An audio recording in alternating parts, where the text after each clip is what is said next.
목사님 고맙습니다. 이런 소개는 생전 처음일 것 같고 앞으로도 없을 것 같은데 제 이름이 이렇게 좋은 의미를 담고 있는지 오늘 새삼 깨달았습니다. 제 집에 애가 셋인데 좀 이름이 어렵잖아요. 제가 이야기합니다. 영어 잘하면 발음 잘 할 수 있다. 한 번은 네 아빠 이름이 뭐냐 알고 이제 어른들이 물어요. 이제 둘째 애가 이제 이야기합니다. 따라해보세요. 11, 12, 13, 14, 15. 그 다음에 뭐죠? 16. 그게 우리 아빠 이름입니다. 이렇게 소개를 하는 것을 제가 들었습니다. 그러면서 또 제가 미리 뜻을 설명을 했는데 그 뜻을 애가 설명을 하더라고요. 그런데 제 집에 역시 목사님께서 또 이렇게 하시니까 더 의미가 있고 또 제게 또 도전이 됩니다. 감사합니다. 우리들은 현실 속에서 또 현실과 맞대어서 또 현실을 경험하며 살아가죠. 현실이 매우 중요합니다. 우선 당장 현실 속에서 우리가 먹고 살아가는 모든 삶이 다 이루어지죠. 무엇보다 그래서 현실을 우선시합니다. 특별히 현실이 중요하고 현실을 우선시하는 이유 중에 하나가 현실 속에서 우리의 삶의 모든 내용을 통해서 어떨 때는 기쁨을 맛보기도 하고 어떨 때는 슬픔을 느끼기도 합니다. 인생의 만족과 불만도 현실 속에서 맛보고 느끼죠.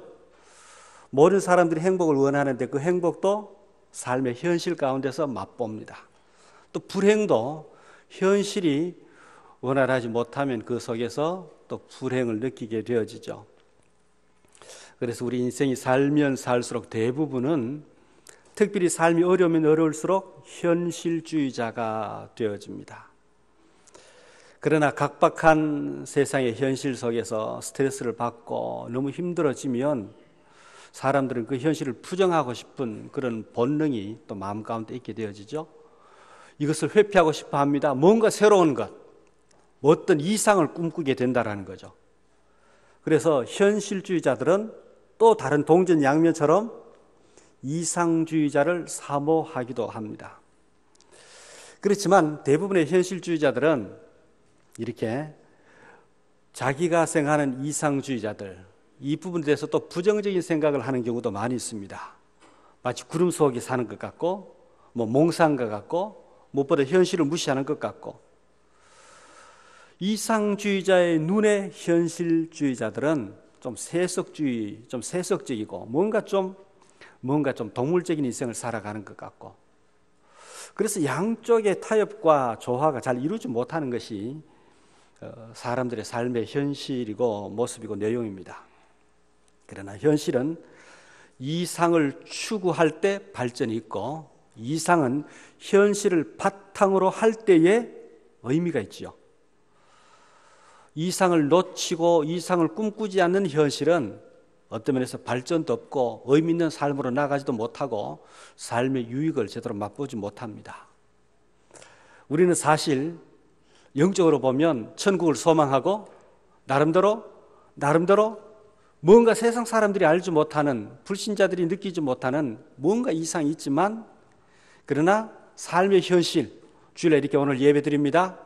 돌아서서 삶의 현장으로 돌아가면 전혀 이상과 상관없는, 크게 상관이 없는 그런 삶의 습관에 또 빠져들기도 하죠.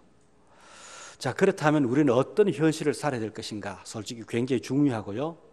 더불어 똑같이 예의 없이 살아가는 그 삶의 현장 속에서, 가정이나 직장이나 어떤 공동체 속에서 살아가면서, 그렇지만 우리는 반드시 붙들어야 될 이상이 있습니다.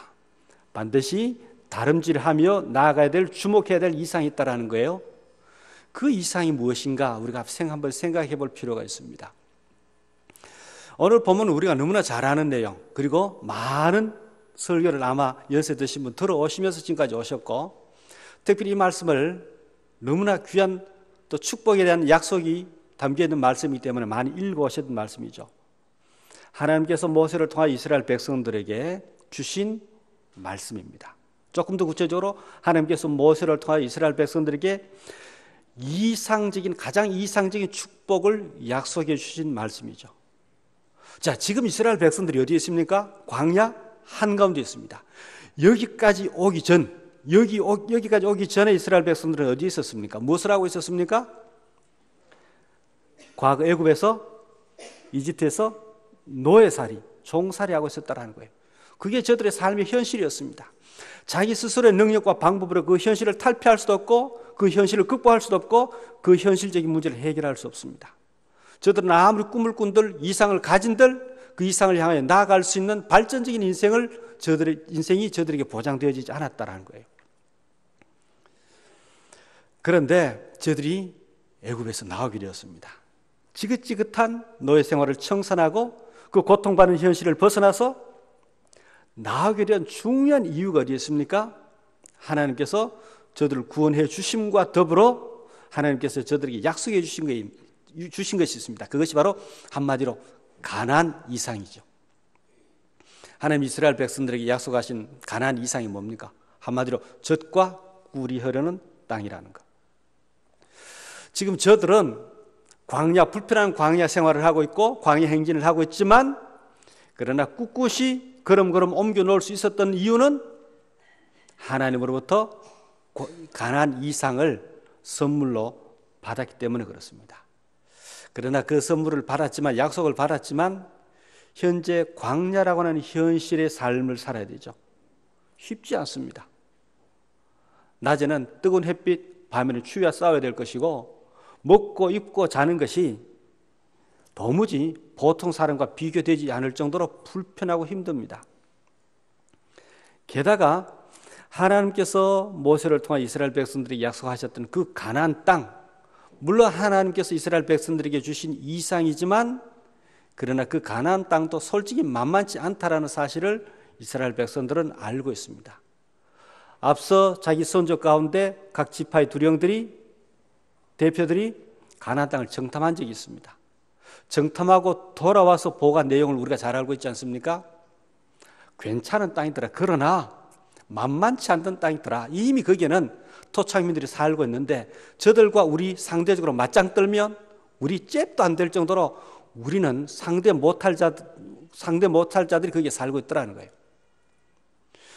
그러니 그런 소식을 이미 자기 부모나 선조들로부터 들었던 광야 가운데 살아가는 이스라엘 백성들에게 있어서 현실과 이상, 이게 일치가 되어지지 못하는 고민에 빠질 수밖에 없죠. 그런데요, 하나님께서 오늘 본문 앞 1절에 보면 아주 중요한 말씀을 하고 있습니다. 하나님께서 모세를 통하여 어떤 가나안 이상을 말씀하고 당부하고 약속하고 계시느냐 하면 하나님께서 1절에 뭐라 말씀하십니까? 네가 하나님 여호와의 말씀을 삼가 듣고 내가 오늘 네게 명령하는 그의 모든 명령을 지켜 행하면 네 하나님 여호와께서 너를 세계 모든 민족 위에 뛰어나게 하실 것이라. 세계 모든 민족 위에 뛰어나게 하시겠다. 여러분, 지금 이스라엘 백성들은 세계 모든 민족 가운데 가장 밑바닥 인생을 살고 있습니다. 과거에도 그래왔고 솔직히 지금도 광야 생활이기 때문에 그렇습니다. 저들은 현재 가지고 있는 게 없습니다. 그렇다고 배운 것도 없습니다. 뭔가 또 세계 모든 민족을 지배할 만한 어떤 특별한 능력이나 재능을 가지고 있는 게 아닙니다. 가장 밑바닥의 인생을 살아가는 것이 저들의 현실인데 하나님께서 모세를 통하여 주시는 말씀이 뭡니까? 너희들 세계 모든 민족 위에 가장 뛰어난 민족 되게 하시겠다. 너무 거리가 멉니다. 가장 밑바닥의 현실 속에 있는 저들에게 가장 상상도 못하는 세계 최고의 축복을 약속한 이상들을 하나님께서 모세를 통하여 제시하고 있다는 거예요. 어떻게 세계 최하의 민족이 세계 최고의 민족으로 뒤바뀌어질 수 있는가? 어떻게 가장 밑바닥의 현실을 살아가고 있는 저들이 하나님이 약속하신 최고의 이상을 성취하는 민족이 되어질 수 있을까? 이스라엘 백성들에게 있어서 굉장한 숙제거리겠죠. 여러분, 하나님께서 태초에 우리 인간들을 창조하실 때에 이상과 현실에는 간격이 없었습니다. 하나님의 말씀과 인간의 삶 사이에는, 인간의 삶의 현실 사이에는 간격이 없었다라는 거예요. 하나님의 마음과 인간의 마음, 하나님의 말씀과 인간의 현실적인 삶 일치되어졌습니다. 하나님이 말씀하시면 인간은 저절로 그렇게 사라지는 거예요. 하나님이 의도하시는 바 바로 그 인간이 누리고 있는 거예요. 그러니 원래 창조되어졌던 그 에덴 동산에서의 삶은 전혀 갈등이 없었습니다.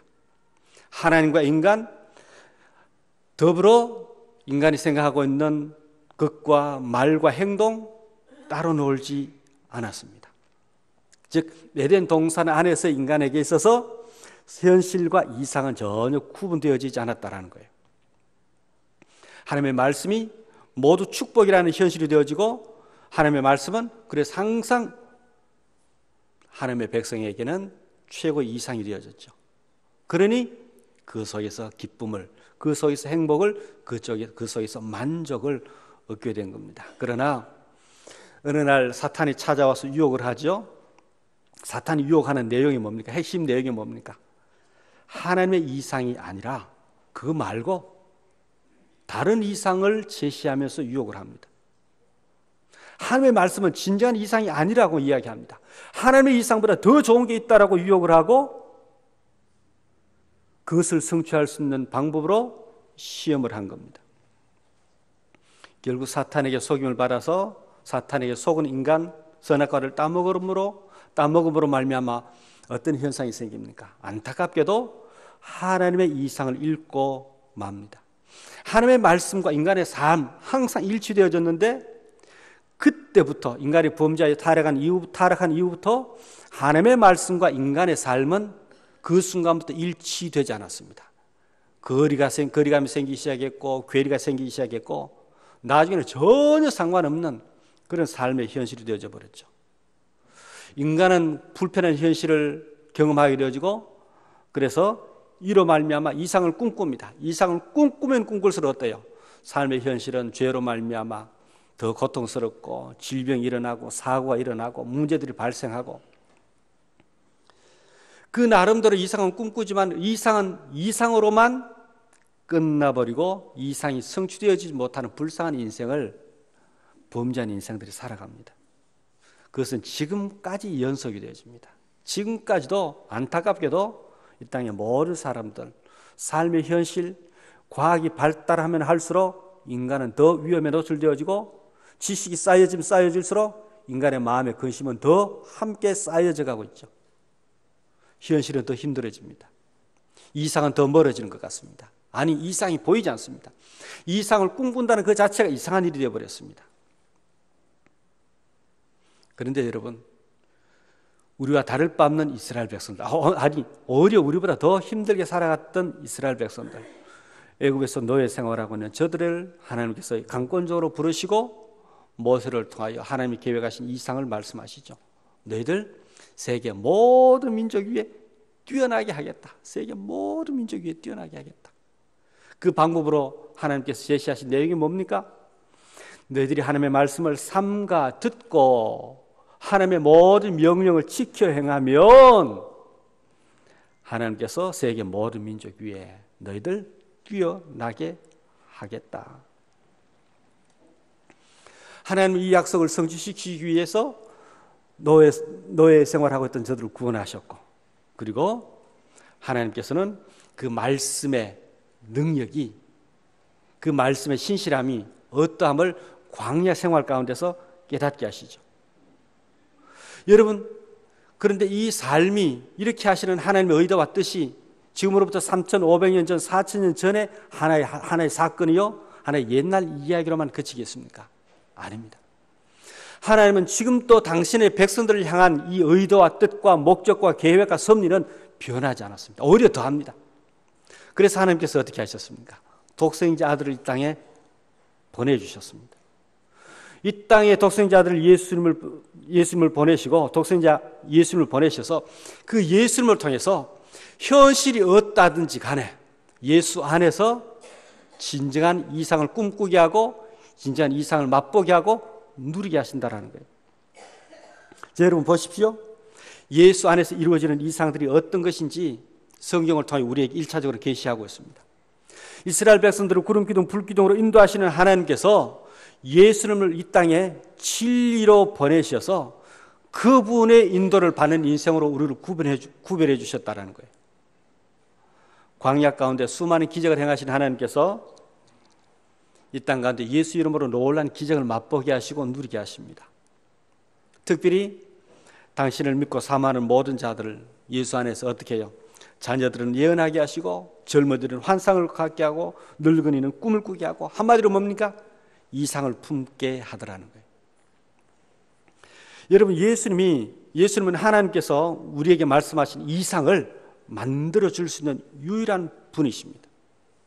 그래서 하나님과 원수되었던 우리들을 십자가로 하나님과 먼저 화목하게 하시고 하나님의 사랑이 얼마나 큰지 알게 하시고 감사에도 예수님께서는 하나님의 말씀이 우리의 귀에 들려지도록 우리를 거듭나게 해주셨다는 거예요. 예수 그리스도 안에 있는 모든 사람들에게 예수님의 음성을 들을 수 있는 복을 주셨습니다. 그리고 우리들에게 그 음성을 들을 수 있는 귀를 허락하심과 더불어 예수님께서 예수 안에서 이상을 알게 하시고 이상을 쫓는 삶으로 위로 주시고 용기 주시고 도전을 갖게 하십니다. 자, 여러분, 그러므로 오늘 성경에서 말씀하시는 너희들의 삶과 하나님의 말씀을 듣고 내가 네게 명령하는 모든 명령을 지켜 행하면, 한마디로 표현하면 너희들이 내가 주는 말에 순종하면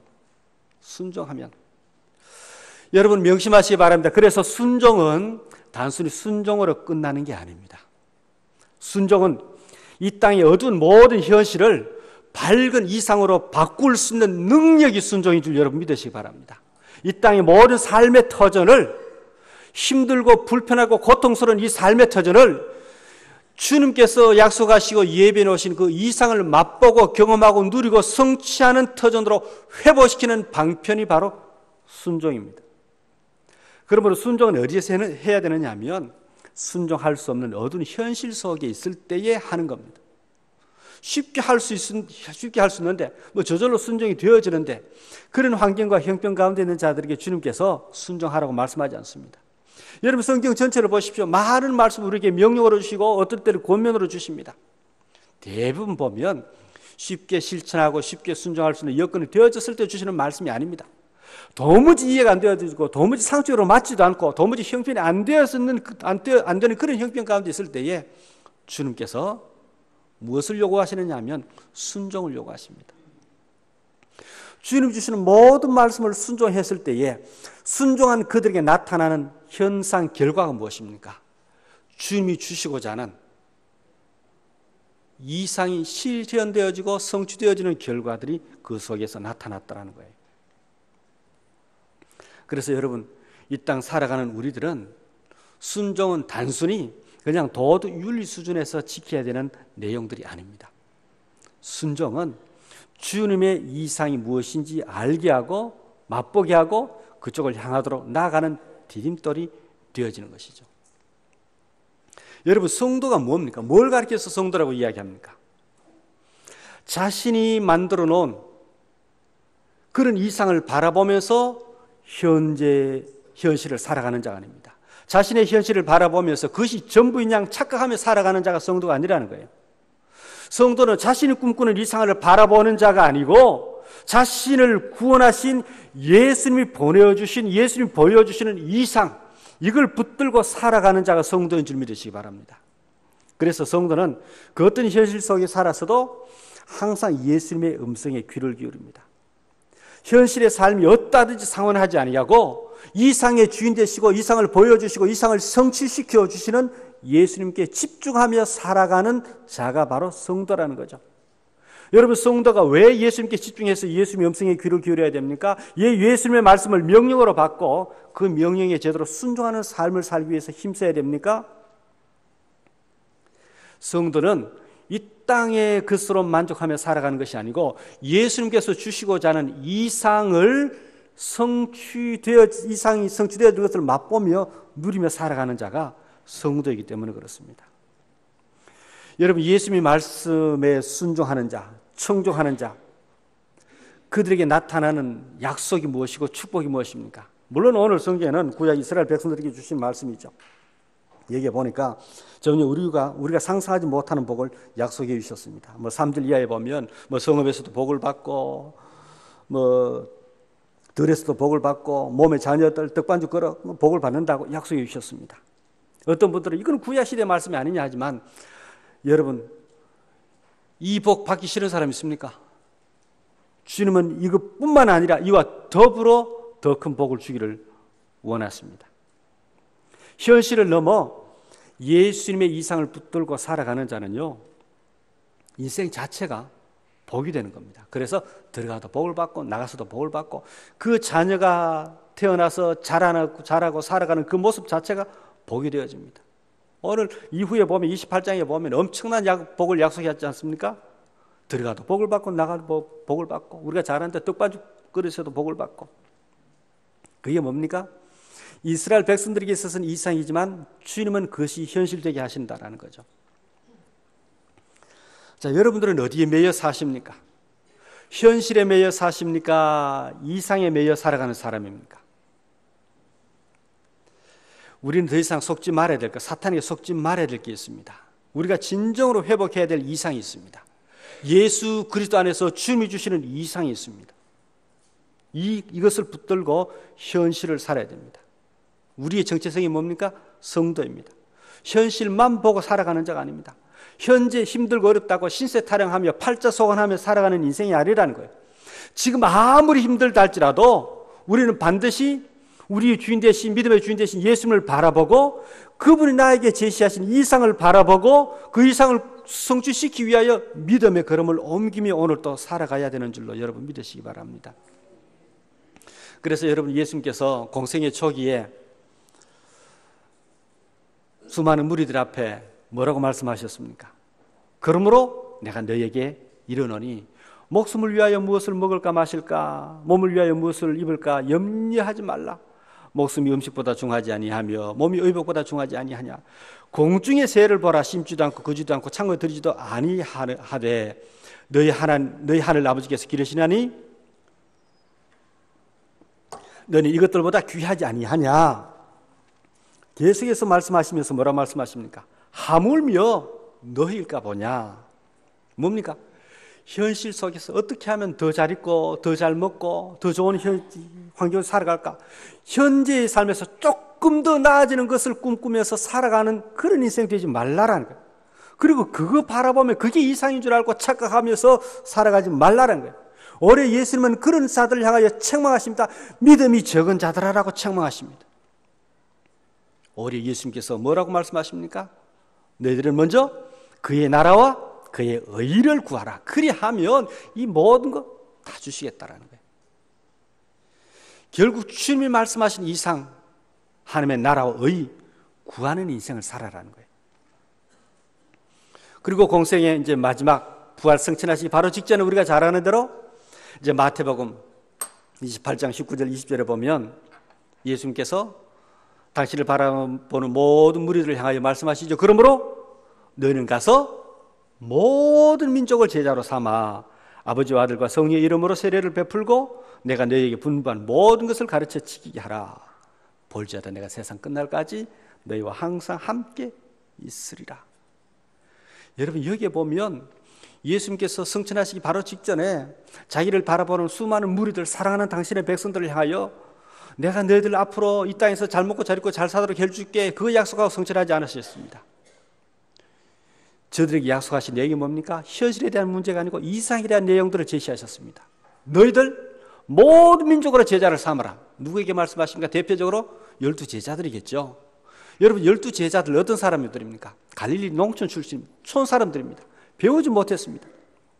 예루살렘 중심의 랍비들과 비교조차 안 되는 자들입니다. 저들의 현실은 무식꾼이요 가난한 자들입니다. 사람들, 이스라엘 나라 안에서도 인정받지 못하는 현실 속에 살아가는 저들에게 예수님께서 명령하십니다. 뭐라고요? 모든 민족으로, 너희들은 가서 모든 민족으로 제자를 삼으라.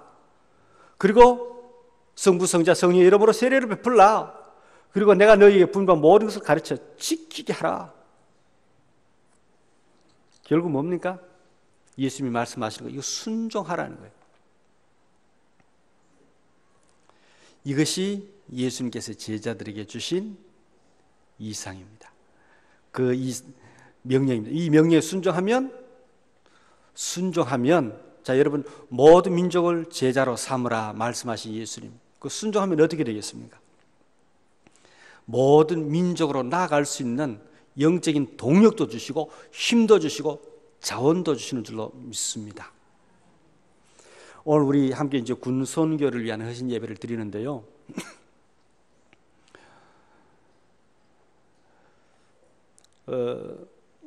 주님의 이 지상 명령을 가장 효과적으로 이룰 수 있는 방법이 무엇일까? 자, 주님이 말씀하셨습니다. 동일하게 이 성경을 받아 읽는 우리 모두에게 동일하게 명령을 주셨습니다. 너희들은 가서 모든 민족으로 제자를 삼아가지고 세례를 베풀고 예수님 말씀하신 그 모든 것을 가르쳐 지키도록 가르치라.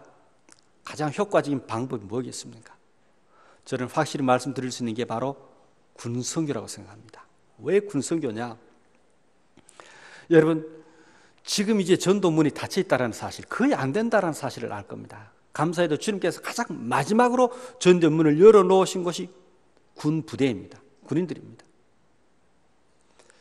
지금 해마다 군 선교회를 통해서 또 교회와 연합해서 해마다 세례를 베푸는데 수만 명의 세례를 군 부대 안에서 받고 있습니다.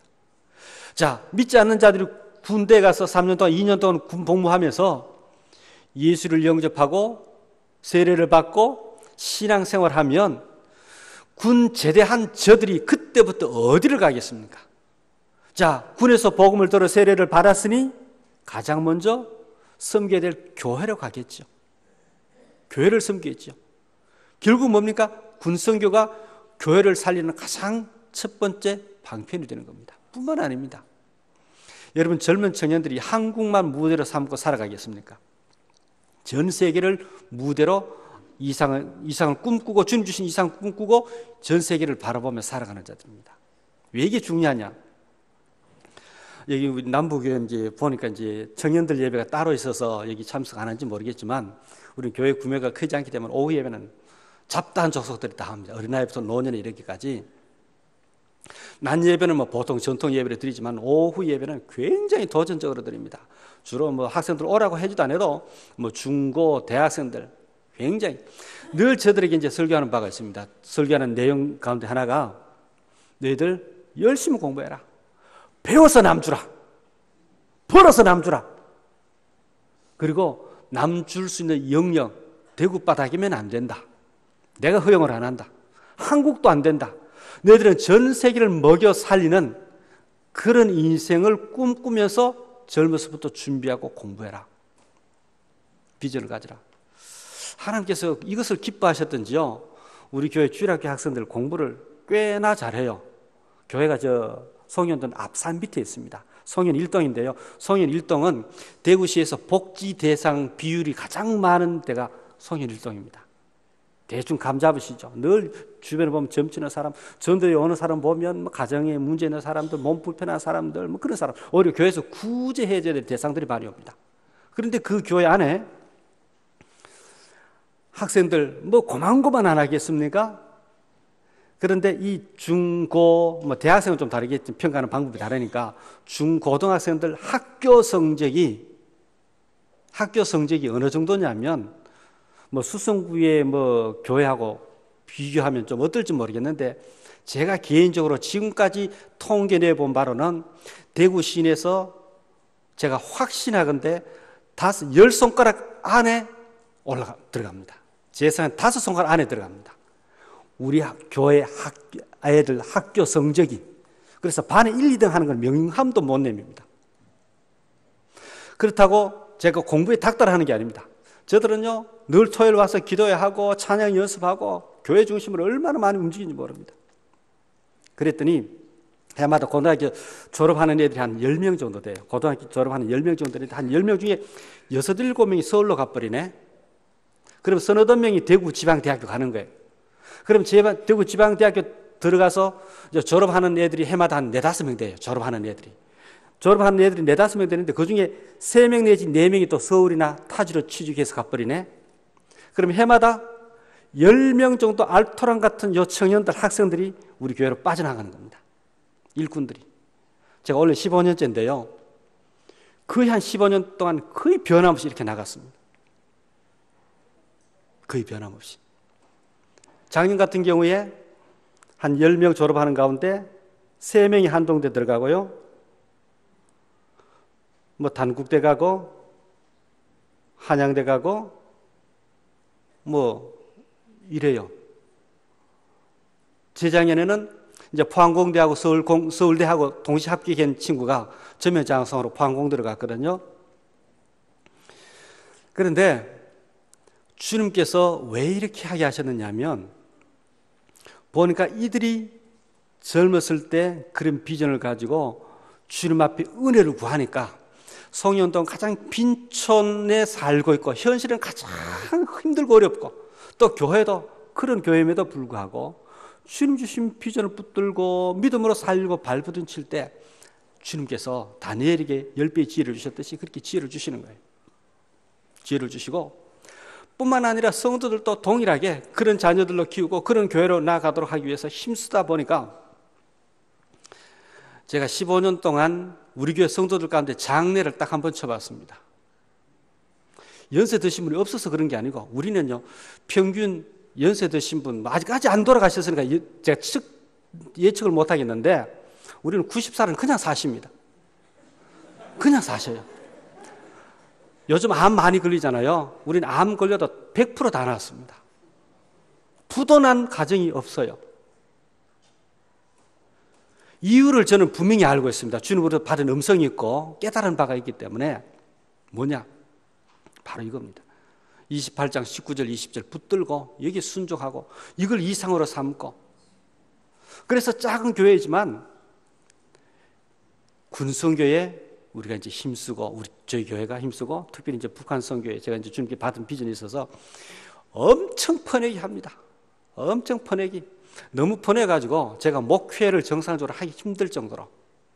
그런데 주님께서 이걸 굉장히 기뻐하시고 이제 성도들 특별히 학생들 청년들이 아는 거예요. 청년들이. 이 청년들이 알고는 주일날 오후 예배 때는 뭐 이렇게 영적으로 무장해서 주님 앞에 쓰임받기를 소원하면서 비전을 품고 이제 기도하고 이제 예배 드리는 거죠. 우리 성도 여러분, 저는 우리 남부교회가 굉장히 저력 있는 교회를 알고 있고 특별히 이 부분에 대해서 비전을 넉넉하게 품고 있는 교회인 줄로 믿습니다. 여러분 이 시대에 우리의 현실을 보면 솔직히 힘드는 거 맞습니다. 저도 인정합니다. 생활이 어려워요. 어렵지만 어떻게 하면 이 주님의 명령에 순종하는 인생을 살아갈까? 현실은 이렇지만 주님께 주신 이 이상을 성취하는 인생을 살아갈까? 우리는 심각하게 고민해 볼 필요가 있습니다. 그래서 이걸 가장 효과적으로 할 수 있는 방법 저는 확신하건대 제 경험으로 또 응답으로 받았던 은혜가 군선교더라고요. 저도 개인적으로요 쪼꼬바이값 매달 몇만 원씩 나갑니다. 그리고 우리 성도들 늘 준비되어 있습니다. 제가 이야기만 하면 군 초소교회 짓는 거라든지 뭐 어디 간다 그러면 알아서 성도들이 뭐 자발적으로 헌금을 한다든지 또 후원을 한다든지 그렇게 일이 되어집니다. 왜? 그렇게 할 때에 놀랍게도 너희는 먼저 그의 나라와 의를 구하라 그리하면 이 모든 것에 대한 맛을 저들은 맛봤거든요. 경험했거든요. 우리 남북의 모든 성도님들도 현실이 이러하니까 현실 극복하기 위해서 이렇게 살자. 그건 믿음 없는 사람들이고 현실 이러하지만 주님의 이상을 발견하고 주님의 이상을 붙들고 주님의 이상을 누리는 인생을 살기 위해서 어떻게 해야 될 것인가 고민하시는 가운데 젊은 청년들을 주께로 돌아오는 일, 이 일에 우리 모두 헌신할 길을 축복합니다. 그러면 주님께서 여러분들의 현실, 성경에 약속되어지는 엄청난 축복의 이삭이 여러분에게 선물로 주어지는 역사를 주님께서 허락하시는 줄로 믿습니다. 이러한 축복이 준공될 수 있기를 주님 이름으로 축복합니다. 자비로우신 아버지 하나님, 크신 사랑과 은혜를 감사합니다.